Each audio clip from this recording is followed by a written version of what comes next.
जीत का ऐलान और फिर 90 दिन बाद ही एक नई फोर्स क्यों? जो देश जंग जीतने का दावा करे वो अगले ही कुछ महीनों में एक बिल्कुल नई फोर्स क्यों खड़ी करेगा? अगस्त 2025 की बात है। पाकिस्तान के प्राइम मिनिस्टर शहबाज शरीफ स्टेज पर आते हैं, सीना अपना चौड़ा करते हैं, फुलाकर कहते हैं हमने जंग जीत ली। उनका मतलब था कि भारत के ऑपरेशन सिंदूर के बदले पाकिस्तान ने जो ऑपरेशन बुनियान उन मरसूस लॉन्च किया था वो सक्सेसफुल रहा। शायद पाकिस्तानी प्राइम मिनिस्टर के लिए भारतीय फौज द्वारा उनके एयरफोर्स और आर्मी की पिटाई को सक्सेस माना जा रहा था। चलिए, पाकिस्तान में शायद सक्सेस की यही परिभाषा है, मान लेते हैं। लेकिन उस इंडिपेंडेंस डे स्पीच में, जो पाकिस्तान का इंडिपेंडेंस डे स्पीच था, उससे एक रात पहले ढोल नगाड़ों के बीच वो अचानक एक ऐसा ऐलान करते हैं कि एक बिल्कुल नई फोर्स का गठन हो रहा है। नाम है army rocket force command, ARFC। सवाल यह है, अगर जीत ली थी पाकिस्तानियों ने जंग, तो नई फोर्स बनाने की जरूरत क्यों पड़ी? और आज हम खोलेंगे पाकिस्तान के हर न्यूक्लियर और मिसाइल कमांड का काला चिट्ठा, ARFC से लेकर ASFC तक, NCA से लेकर SPT तक। बहुत सारे शॉर्ट फॉर्म्स हैं, सबका मतलब आपको पता चलेगा इस वीडियो में। और साथ में यह भी दिखाएंगे कि इस पूरे तमाशे के पीछे किसका हाथ है। एक स्पॉइलर भी दे देते हैं, उसका लाल रंग का झंडा है। जो देश इसके पीछे है उसका झंडा लाल रंग का है। नमस्कार, मैं हूं प्रियराग वर्मा और मेरा काम है सीधा। जब कोई देश अपनी हार को जीत बताए, मैं वहीं से खोज शुरू करता हूं।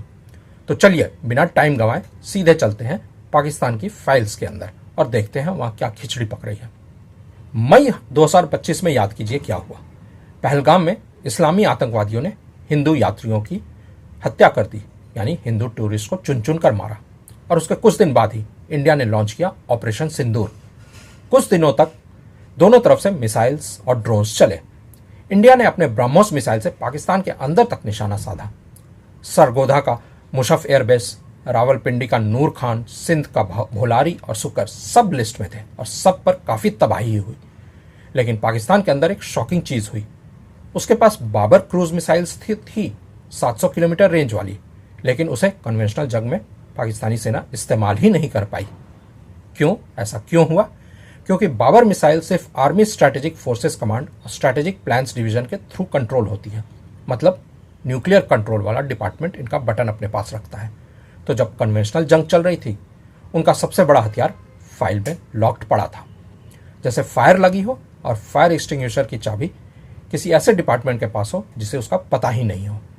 यही गैप, यही एम्बैरेसमेंट, और यहीं से शुरू होती है ARFC की कहानी। अगर आपको लगता है कि गैप यहीं खत्म हुआ तो रुकिए। 13 अगस्त 2025 को पाकिस्तान के 78th इंडिपेंडेंस डे से एक दिन पहले शहबाज शरीफ ने स्टेज से ऐलान किया नए फोर्स का। नाम है army rocket force command, short में ARFC। कुछ रिपोर्ट्स में इसे PARFC भी कहते हैं, P फॉर पाकिस्तान। उनका दावा था कि यह फोर्स दुश्मन के हर डायरेक्शन से टारगेट कर सकती है। इसका मतलब कन्वेंशनल, मतलब नॉन न्यूक्लियर मिसाइल्स और रॉकेट्स का पूरा कंट्रोल अब इसी एक कमांड के हाथ में होगा। यानी जितने भी नॉन न्यूक्लियर मिसाइल्स है, यही फोर्स फायर करेगी। फतेह 1, फतेह 2, पुरानी अनगाइडेड A100E, KRL 122 रॉकेट्स और सितंबर 2025 में टेस्ट हुआ नया फतेह 4 क्रूज मिसाइल 750 किलोमीटर रेंज वाला, सब कुछ इस नए फोर्स में शिफ्ट हो गया। आगे चलकर फतेह 5 भी आ सकती है पाकिस्तानियों के अनुसार, जिसकी रेंज 1000 किलोमीटर तक बताई जा रही है। हालांकि वो अभी तक डिज़ाइन और डेवलपमेंट स्टेज में ही है, उसका कोई भी टेस्ट कंफर्म नहीं हुआ है। और इस फोर्स का कमांडर कौन होगा? और सबसे मज़ेदार पार्ट तो यही है, इसे ध्यान से सुनिए। अभी तक इस फोर्स का ऑफिशियली कोई कमांडर नियुक्त नहीं हुआ है, यानी कोई नाम ही रिलीज नहीं हुआ है।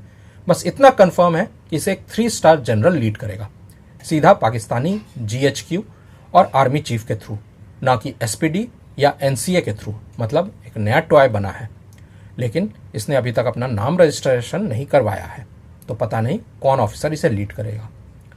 अब मिलिए उस बड़ी बहन से जो 25 साल से यही काम कर रही है, और अब समझते हैं इस पुरानी सिस्टर ने क्या खेल खेला है। इसका नाम है आर्मी स्ट्रैटेजिक फोर्सेस कमांड, यानी ASFC। इसका जन्म हुआ था फरवरी-मार्च सन 2000 में। उस समय पाकिस्तान को कौन रूल कर रहा था? जनरल परवेज मुशर्रफ के दौर का बात हो रही है। 1998 का न्यूक्लियर टेस्ट हो चुका था। का हेडक्वार्टर है चकलाला रावलपिंडी में। ये कोर लेवल फॉर्मेशन है। अंदाजन 12 से 15,000 सोल्जर्स हैं इसके पास, और इसके हाथ में है पाकिस्तान के सारे land based nuclear capable missiles, Shaheen series, Ghauri, Ghaznavi, Abdali, Nasr और वही बाबर क्रूज मिसाइल जो अभी हमने बताया है आपको। फर्क सिंपल है। एएसएफसी का क्या मतलब है? न्यूक्लियर और स्ट्रैटेजिक। चेन ऑफ कमांड में आती है एसपीडी और एनसीए तक। एआरएफसी का मतलब है कन्वेंशनल और टैक्टिकल। चेन ऑफ कमांड जाती है सीधा आर्मी चीफ तक। लेकिन यही सेपरेशन ही इसका सबसे बड़ा खतरा भी है।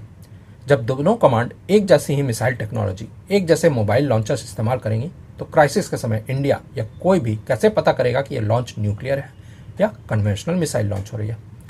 एक्सपर्ट्स खुद कह रहे हैं इस कंफ्यूजन का रिस्क बढ़ गया है, कम नहीं हुआ है। तो युद्ध के समय कोई भी घातक कदम उठाया जा सकता है। और साथ ही साथ वो ट्विस्ट जो पाकिस्तान खुद छुपाना चाहता था। अब पूरी न्यूक्लियर चेन समझो दोस्तों। सबसे ऊपर क्या है पाकिस्तान में? नेशनल कमांड अथॉरिटी यानी एनसीए, सन 2000 में बनी, और इसके चेयरमैन होते हैं प्राइम मिनिस्टर ऑफ पाकिस्तान, साथ में foreign, defence, interior, finance ministers और तीनों सर्विसेज के चीफ। ये बॉडी डिसाइड करती है पाकिस्तानी न्यूक्लियर पॉलिसी और डॉक्ट्रिन। इसके नीचे काम करता है स्ट्रैटेजिक प्लान्स डिवीजन यानी एसपीडी, जिसका डीजी यानी डायरेक्टर जनरल होता है एक लेफ्टिनेंट जनरल पाकिस्तानी आर्मी का। एसपीडी ही एनसीए के ऑर्डर्स को इंप्लीमेंट करता है, यानी एनसीए ऑर्डर देता है और लड़ाई के समय एसपीडी मिसाइल्स फायर करता है। एनईएससीओएम, नेस्कॉम, सुपारको, पीएएसी, केआरएल जैसी एजेंसियों को कोऑर्डिनेट करता है, और इसके पास है अपना खुद का 25,000 स्ट्रॉन्ग सिक्योरिटी फोर्स। सीप्री की लेटेस्ट जनवरी 2026 की रिपोर्ट के मुताबिक पाकिस्तान के पास लगभग 170 न्यूक्लियर वॉरहेड्स हैं। और एक और ट्विस्ट है इसमें। नवंबर-दिसंबर 2025 में पाकिस्तान ने अपना 27th कॉन्स्टिट्यूशनल अमेंडमेंट भी पास किया। इसमें सीजेसीएससी का पद ही खत्म कर दिया गया और आर्मी चीफ आसिम मुनीर को बना दिया गया देश का पहला chief of defence forces CDF. साथ ही एक नया पद कमांडर नेशनल स्ट्रैटेजिक कमांड भी, जो अब न्यूक्लियर फोर्सेस को डायरेक्टली ओवरसी करेगा, और यह ऑफिसर चूज होगा आर्मी चीफ की ही रिकमेंडेशन पर। कागज पर एनसीए अभी भी प्राइम मिनिस्टर की चेयरमैनशिप में है, लेकिन असली रिमोट कंट्रोल एनालिस्ट के मुताबिक अब सीधा रावलपिंडी के जीएचक्यू में बैठ गया है। और चेरी ऑन द टॉप क्या है? 5 स्टार ऑफिसर्स को लाइफ लॉन्ग इम्यूनिटी भी मिल गई है। फील्ड मार्शल बन गए हैं जनरल असीम मुनीर, सेना के सबसे पावरफुल इंसान, और कानून से भी ऊपर हो गए हैं, सब एक ही अमेंडमेंट में। अब वही सिस्टम देखिए जिसे कोई एक जनरल अकेला नहीं चला सकता। यह सिस्टम है इंडिया का, और इंडिया का सिस्टम काफ़ी अलग है पाकिस्तान से, और आपको यह फ़र्क साफ दिखेगा।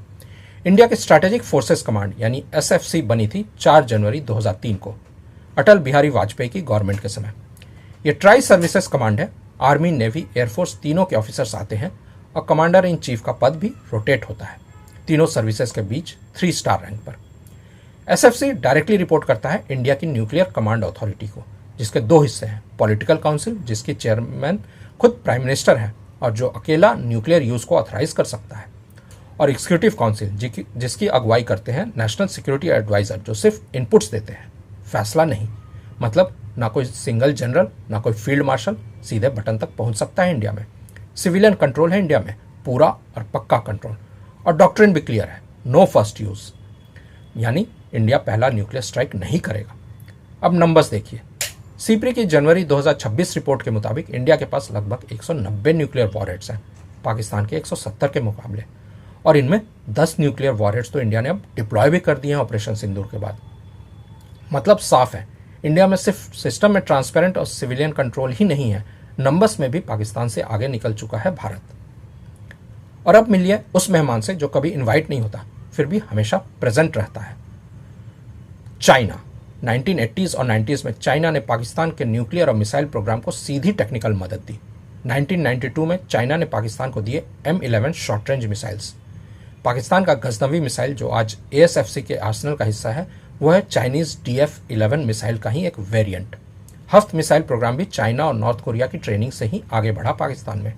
और अब 2025 में क्या कर रहा है चाइना? ARFC का पूरा स्ट्रक्चर, कन्वेंशनल और न्यूक्लियर फोर्सेस को अलग अलग रखना, ये सीधा कॉपी है चाइना के अपने मॉडल से, जहां 2016 में उसने अपनी 2nd आर्टिलरी कोर को अपग्रेड करके बनाया था एक पूरा नया service branch, PLA rocket force यानी PLARF। पाकिस्तान सिर्फ हार्डवेयर नहीं ले रहा है, जैसे कि J-10C fighter jets, type 039C submarines, वो चाइना का पूरा मिलिट्री ब्लूप्रिंट भी कॉपी कर रहा है, page bye page, line by line, comma, full stop, सब कुछ। तो रिकैप करते हैं क्या है इस वीडियो में। पाकिस्तान ने बनाया नया ARFC, क्योंकि पुराना ASFC, SPD, NCA सिस्टम अपनी ही कन्वेंशनल जंग में फंस गया था। लेकिन फिक्स करने के चक्कर में उन्होंने अपना न्यूक्लियर कमांड को और भी ज़्यादा आर्मी हैवी बना दिया है। कंट्रोल आर्मी के पास है, सिविलियन कंट्रोल वहाँ नाम मात्र है। और दूसरी तरफ इंडिया का सिस्टम क्या है, रोबस्ट है, सिविलियन कंट्रोल्ड, ट्रांसपेरेंट और न्यूक्लियर वॉरहेड्स में भी पाकिस्तान से आगे। अब आप बताओ, कमेंट में लिखो, ये RFC है असली डेटरेंट या सिर्फ डैमेज कंट्रोल जुगाड़? डेटरेंट लिखिए या डैमेज लिखिए। और अगर आपको ऐसी डीप डाइव जियोपॉलिटिकल वीडियो पसंद है, चैनल को सब्सक्राइब जरूर कीजिए। हम हर हफ्ते ऐसी फाइल्स खोलते रहेंगे। जय हिंद, जय भारत।